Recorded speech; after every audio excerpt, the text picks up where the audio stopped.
నాకు అందిన సమాచారము కాబట్టి అధికారిక లెక్కలు మీకు ఇస్తాము.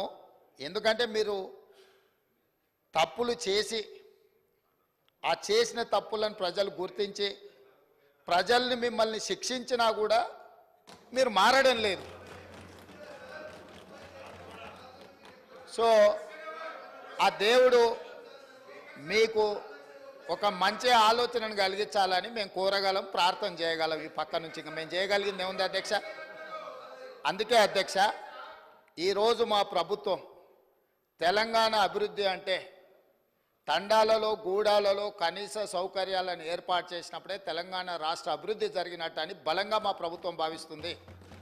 అందుకే తండాలలో గూడాలలో విద్యుత్తు సమస్య పరిష్కారానికి, విద్య సమస్య పరిష్కారానికి, ఆ తండాల నుంచి మండల కేంద్రాలకు కనీసం ఒక్కటైనా బీటీ రోడ్డును ఏర్పాటు చేసే సమస్య పరిష్కారానికి, మండలాల నుంచి జిల్లా కేంద్రానికి మిగిలిపోయిన డబుల్ రోడ్లు ఏవైతున్నాయో వాటిని పూర్తి చేయడానికి, జిల్లా కేంద్రాల నుంచి హైదరాబాద్ నగరానికి 4 లేన్ రోడ్స్ వేయాలని ఈ రాష్ట్రంలో ఎక్కడైనా ప్రతి వాడికి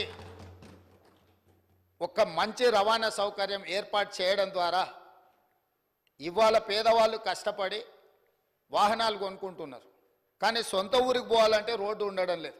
సైకిల్ మోటార్ల మీద పోయి గుంతలలో పడి కింద పడి భార్య పిల్లలతో పోతూ ప్రమాదానికి లోనై చనిపోతున్నారు.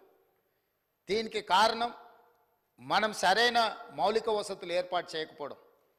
అందుకే రాష్ట్ర ప్రభుత్వం ప్రత్యేకమైన కార్యాచరణ తీసుకొని ఇప్పటి వరకు నిర్లక్ష్యానికి గురైన తండాలను, గూడాలను, మారుమూల ప్రాంతాలను అభివృద్ధి పదం వైపు నడిపించాలని ఈ ప్రభుత్వం భావిస్తుంది.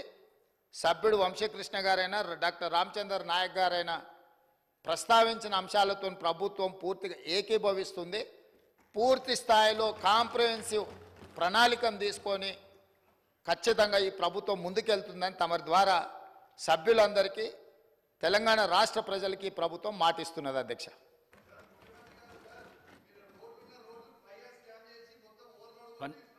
పంచాయతీరాజ్ మినిస్టర్ గారు. అధ్యక్ష, గత